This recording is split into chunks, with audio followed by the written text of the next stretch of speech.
আমি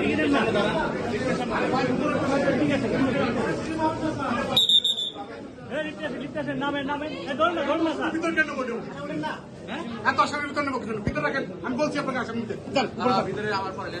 পরে যান ভিতরে যান। এটা কি করবে তোমার ভিতরে রাখেন, আমি যখন বলবো তখন একদম।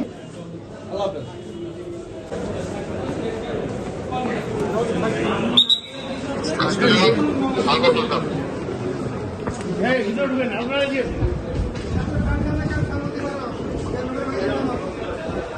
জানেন যে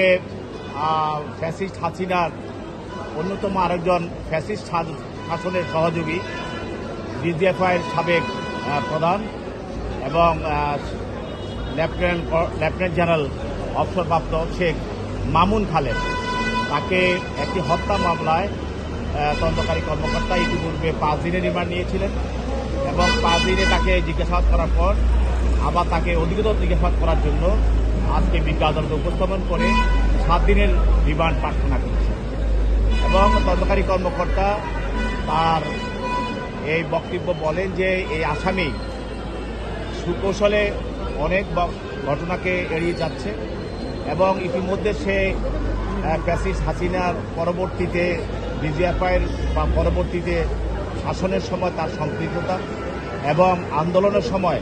তার সম্পৃক্ততার কিছু তথ্য দিয়েছে, তবে অনেকগুলো তথ্য সে এখনও গোপন করে যাচ্ছে, যেটা তাকে জিজ্ঞাসা করা আরও বিশদভাবে জিজ্ঞেস করার প্রয়োজন। সেই জন্য তদন্তকারী কর্মকর্তা এই 7 দিনের রিমান্ড প্রার্থনা করেছে। বিজ্ঞ আদালত প্রসিকিউশনের বক্তব্য শুনেছেন এবং সেও আদালতে সে বক্তব্য রেখেছে এবং চিরাচরিতভাবে আসামিরা যখন বক্তব্য রাখে তখন সে নিজকে নির্দোষ বলেই বক্তব্য রাখে। তা আমরা বলেছি যে সে যেহেতু ডিজিএফআইয়ের একজন কর্মকর্তা ছিল এবং শেখ হাসিনার গুম, খুন এবং আয়নাগর সহ রাজনৈতিক নেতাকর্মীদেরকে হয়রানি এবং দমন সব কিছুর সঙ্গে এবং শেখ হাসিনার ফ্যাসিস্ট শাসনটাকে যেভাবে কায়েম করে রাখা যায় সেই জন্য তার সহযোগিতা তারা করেছে, তাদেরকে শেখ হাসিনা ডিজিএফআইয়ের মতো একটা প্রতিষ্ঠানের সর্বোচ্চ পদে তাকে অধিষ্ঠিত করা হয় এবং সেই হিসাবে তাকেও করা হয়েছে এবং সে তার সময়ে ডিজিএফআইকে রাজনৈতিকরণ করেছে এবং বিভিন্ন নির্বাচনে শেখ হাসিনাকে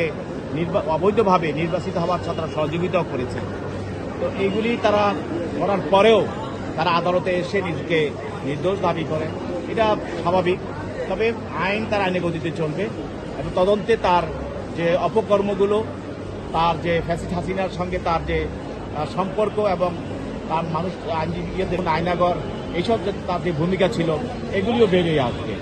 সেই যে দুই বক্তব্য শোনার পর বিজ্ঞ আদালত তার বিরুদ্ধে 6 দিনের রিমান্ড মঞ্জুর করে তাকে